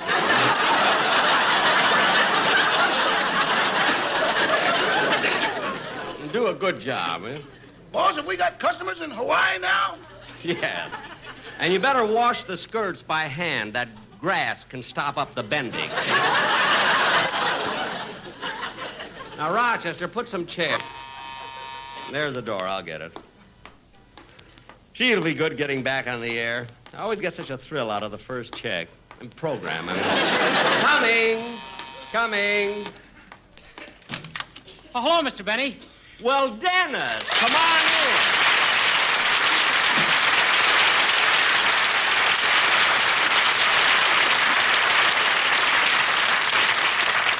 Oh, Dennis, it's wonderful seeing you again. You know, you're the first member of my cast I've seen since we went off the air in June. And gosh, it's funny, Dennis.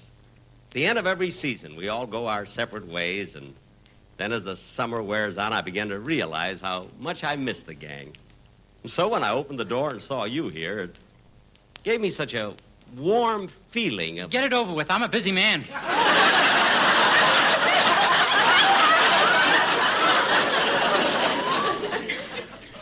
That's a fine greeting. You haven't seen me for 3 months, then you don't even ask me about my trip. Where you going? Where am I going? I just got back. I was in Hawaii for 3 weeks. Hawaii? Boy, I'd like to go there sometime. What's it like, Mr. Benny? Dennis, Honolulu is one of the most beautiful spots in the world. You ought to feel the soft, warm sand on the beach. Get it over with. I'm a busy man. Look at that. You asked me to tell you about it. I just got home. I'm not going to stand here and let you annoy me. Say, does the rest of the gang know you're back yet? Yes, I phoned them from this morning. This morning from the dock there. From the dock? Yeah. Oh, then you just got back today. Yes, on the Lurleen. How was the boat trip? The boat trip? Uh-huh. Dennis?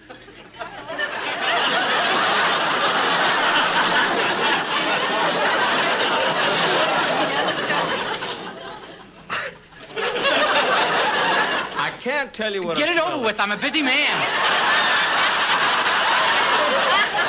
Now stop that!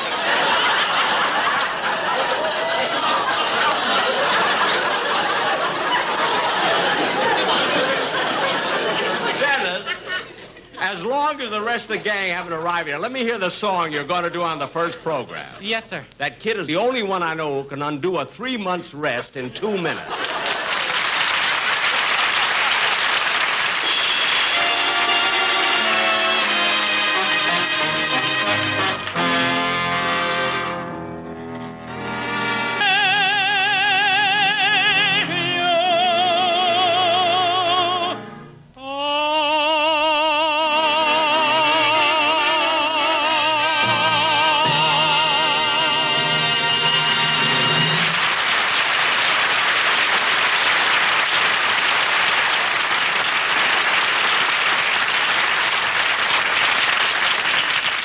Dennis, that really sounded swell. Only when you do it on the program, I want you to pick up the tempo a bit, you see, and hold the finish just a little bit longer. Well, my mother likes it this way. Oh, she does, eh? Well, what does your mother know about music? Plenty. Liberace couldn't get along without her. Liberace? What does she do for him? Before every show, she waxes his teeth.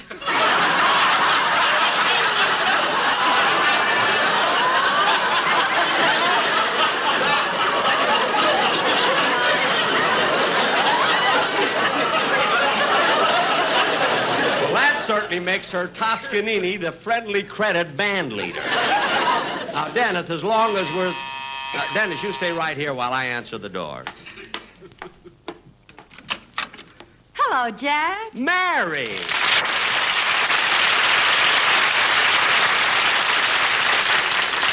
Mary, dollface, let me look at you.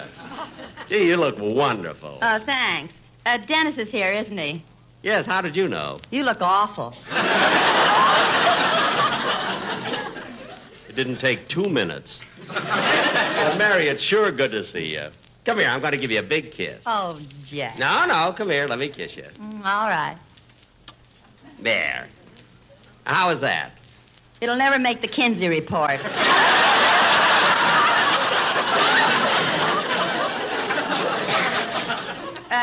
on, let's go in.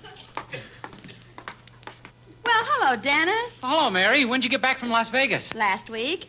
Hey, I didn't know you went up to Vegas. Did you enjoy yourself? Uh-huh. I went to Palm Springs this summer. Palm Springs? In the summer? Dennis, why in the world would anyone... Wait a minute, Mary. Wait. Mary, don't get into any silly routines with Dennis. Oh, yeah. I forgot. Anyway, Jack, I had a good time in Vegas. Yeah, it certainly is an exciting town, Las Vegas. Gosh, I've been there a lot of times. In fact, I even lost some money gambling. You know. I know. It was on a slot machine in the Flamingo. The third one from the right as you enter the casino. That's right, Mary. How did you know? They have a little plaque there that reads, Jack Benny fainted here. I don't care. It's good publicity. Anyway, Mary, I got to tell you and the gang about the wonderful time I had in Hawaii. I spent the summer in Palm Springs. Dennis, why... Wait a minute, Mary. Don't you ask him. I'll do it. Me, he's already made a wreck of. Dennis, you spent the summer in Palm Springs? Uh-huh, and I had a swell time. Look it. I don't know. Well, all right. Look, how can you possibly enjoy yourself in Palm Springs in all that heat? In the summer, it gets to be 120 degrees in the shade. I was smart. I didn't stay in the shade.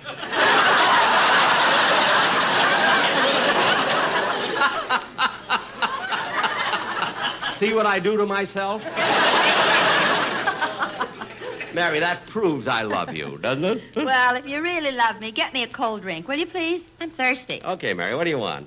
Ginger ale will be all right. Okay, Rochester! Yes, boss? Will you please bring Miss Livingston a glass of ginger ale? I'm sorry, but we haven't got any.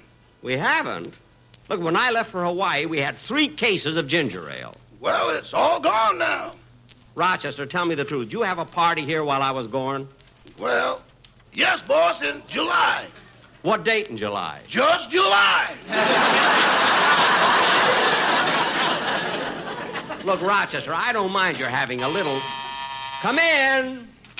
Rochester, look, I don't mind your having a little party while I'm gone, but then when you take advantage of... Hello, Jack. Hi, everybody. Oh, hello, Don.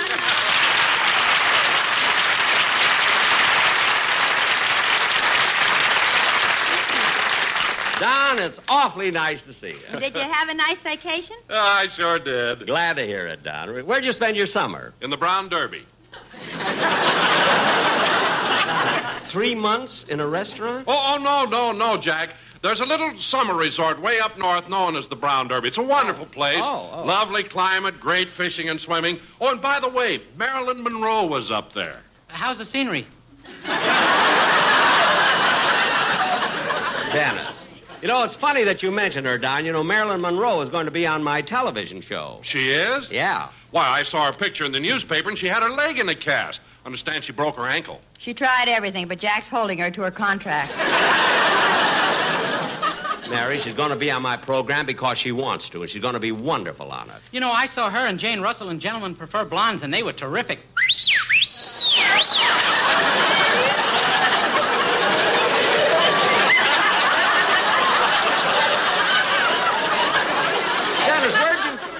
Where'd you see that picture? In Palm Springs. Oh. That day it was 130 in the shade. I know. You know, Jack, one of the hit songs from that picture is Diamonds Are a Girl's Best Friend, and that's going to be our commercial on the program. Wait a minute, Don. The Sportsman Quartet would sound silly doing that number. That song should be done by girls. Oh, I know. That's why I brought their wives over. I want you to hear it first. Oh, the Sportsman's wives? Yeah, I'll get them, Jack. They're right outside. Oh. Oh, girls, come on in. Well, hello, girls. That's their wives, all right. Now, let me hear the number, will you? Okay, take it, girls. A kiss on the hand may be quite continental, but diamonds are a girl's best friend. A kiss may be grand, but it won't pay the rental on your humble flat, or help you at the automat. Men grow cold as girls grow old, and we all lose our charms in the end. But square cut or pear shaped, these rocks don't lose their shape. Diamonds are a girl's best friend. Remember, my dear, when it smokes, you are is a girl's best friend. The reason is clear, the tobacco they're using has no puff that's rough. Yes, sure enough, there's no rough puff. Lucky Strikes, the smoke you like, 'cause they're made of that one perfect blend. The masculine gender should always remember to buy her Luckies. Those better tasting Luckies made much better, that's why. To win a fair lady's heart, give Luckies by the carton. That's the smoke she's sure to like. To be happy, so Lucky Strike.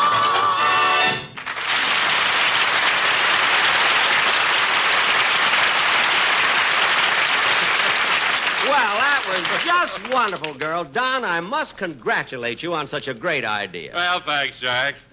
Say, Jack, now that we're all here, what'd you call us over for? We're not all here. Bob Crosby is late. I wish you'd get here so we can get this over with. I'm a busy man. Dennis, we know all about how busy you are with your own TV show and your records and movies. Besides that, this summer I started raising tropical fish. Tropical fish? Say, that's a nice hobby. Yeah, they're delicious.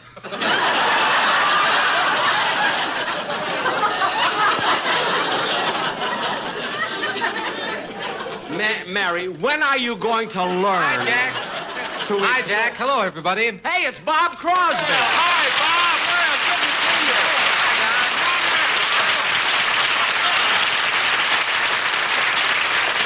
you. The door was open, so I just walked in. Well, we've been here waiting for you so we can have our little meeting. You know, kids, Bob was in Honolulu while I was there. I didn't know that, Bob. Did you go alone? Oh, no. I took my wife and my 5 kids, a nurse for the baby, and a cook and a maid. Did you go on the lure line, too? Oh, yes, Don. It was exciting, especially as we were landing in Honolulu. My whole family and all of our help lined up at the boat rail, and we sang aloha to the people on the dock. Wait a minute, Bob. The people on the dock are supposed to sing to you. Well, I know, but we outnumbered them. Oh, I see. Jack, you said when Bob got here, you'd tell us what this meeting was all about. Now, what is it? Well, now, look, kids, we're about to start a new season, and naturally, we all wanted to start off big. So I got in touch with my publicity man, Steve Bradley. He told me to have the whole cast here this afternoon. He's going to take a lot of pictures. Oh, that's swell. And that reminds me, Bob, you better get all the boys in your band together, because we'll want some pictures of them, too. Oh, but that might be kind of tough, getting all of them. Why? Well, during the summer, they've taken other jobs. Oh. In fact, Frankie Remley formed his own orchestra and is appearing every night at the Cinegrill in the Hollywood Roosevelt. No kidding. Frankie Remley's got his own orchestra? Well, good for Frankie. At the cinema, did he get a good deal? Oh, certainly. He had a smart agent. All the men in his band get scale, but Frankie signed for $60 a week and all the drinks he wanted. Gosh. Yeah, but the second week, the hotel changed that to no drinks and $1,000 a week. I knew they'd find out sooner or later. So Frankie's working at the Cinegrill. What does he call his orchestra? Well, on the marquee, he bills himself, Frankie Remley and my 6 convicts. What do you know? I bet they play the sweetest music this side of the Chino Honor Farm. You know, kids, some night, let's all go down there and we'll... Come in. Hello, everybody. Hello, Benny. Hiya, Steve. Hey, it's good to see No you. time for chatter. We've got to get this publicity campaign rolling. Now, Benny, first we're going to get a picture of you giving a waiter a $5 tip. What? Stage money. Oh. Now, Mary, I've got a sympathetic angle for you. We'll show you selling stockings at the May Company. Hey, that's great. You know, that's her old job. What do you mean, old job? That's what I did this summer. No kidding. Say, Steve, have you anything planned for Bob Crosby and Dennis Day? Have I? I've got a stunt for Crosby here that'll have his name in newspapers from coast to coast. Hey, that's great. What do I do? You're going to sue the city where you were born, Spokane, Washington, for $10 million. Sue them? What for? You're going to claim they mixed up your birth certificate. You're really Bing, and Bing is you.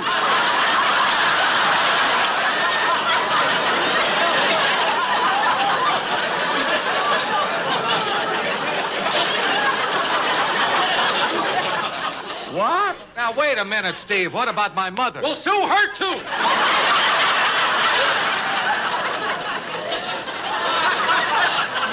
Hey, Bob. That's a great idea. What have you got in mind for me? Oh, Dennis, boy, you're a cinch. I have an idea that'll make you the most talked-of person in the country overnight. Yeah, what do I have to do? What, huh? Commit suicide.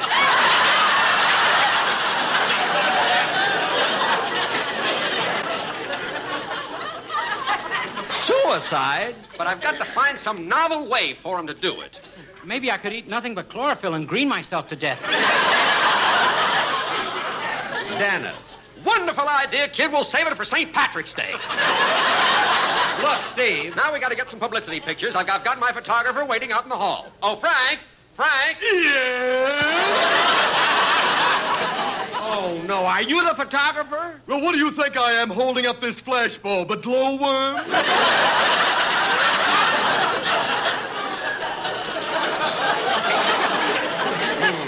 Come on, Frank, let's get moving. First, you'll take some pictures of Benny, and I want you to make him look real good. Well, this is going to be a challenge to Eastman Kodak. Now, look, you... Quiet till I finish focusing. Now, hold still. Do you want me to smile? You don't have to. I'll get your teeth anyway. This is an X-ray camera. X-ray? Do you want to make any bones about it? Now, cut that out! That settles it, Steve. How many times I told you I don't want this photographer to take pictures of me? Can't understand that, Benny. You're the only star at CBS who has trouble with it. It's your own fault, Jack. You antagonize him. I do not. You do, too. Now, listen, I've had enough out of you. Don't raise your voice to me. This is my house, and I'll do whatever I want. Oh, no, you won't. Oh, yes, I will. Attaboy, sock him. I think I will. I was talking to him.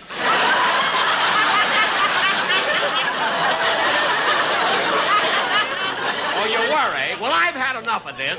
Steve, out, and take that photographer with you. Okay, Benny, but you're throwing away your future. He had his future 20 years ago. That settles it. Out. Everybody out.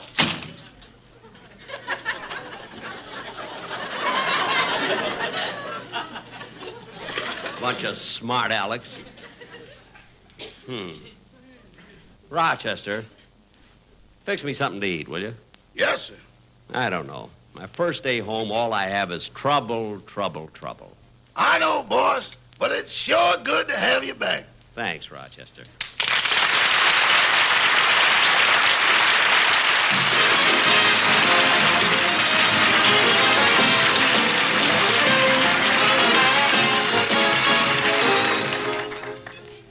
Ladies and gentlemen, I'll be back in a minute to tell you all about my television show which follows this program. But first, a word to cigarette smokers. Smoking enjoyment is all a matter of taste. And the fact of the matter is... Lucky's taste better. Cleaner, fresher, smoother. Lucky's taste better. Cleaner, fresher, smoother. For Lucky Strike means fine tobacco, richer tasting, fine tobacco. Lucky's taste better. Cleaner, fresher, smoother. Lucky Strike, Lucky Strike. This is Don Wilson, friends, to tell you that Lucky's win again. That's right.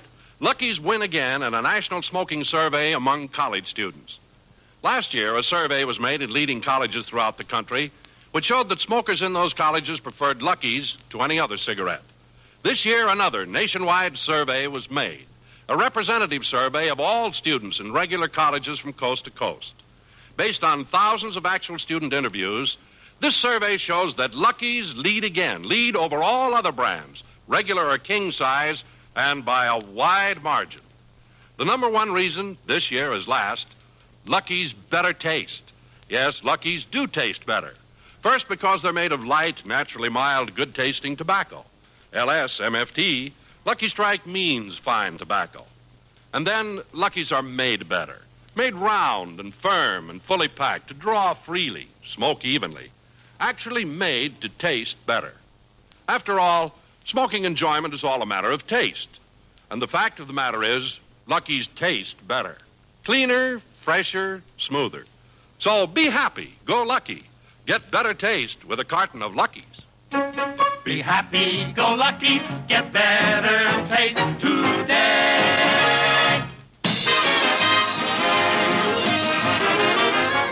Ladies and gentlemen, in 30 seconds, I'll be doing my first television show, and I'm having Marilyn Monroe as my guest star through the courtesy of 20th Century Fox, producers of The Robe, which will soon be released in their new process, CinemaScope.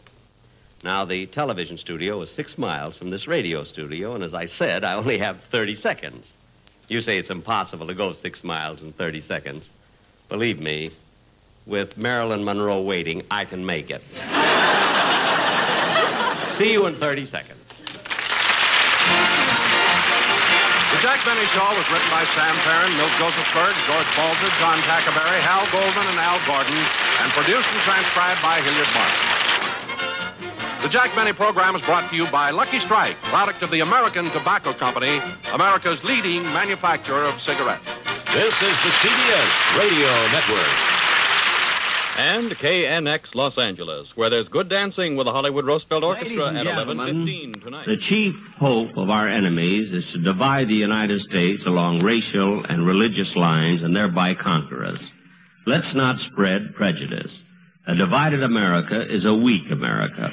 Through our behavior, we encourage the respect of our children and make them better neighbors to all races and religions. Remind them that being good neighbors has helped make our country great and kept her free. Thank you.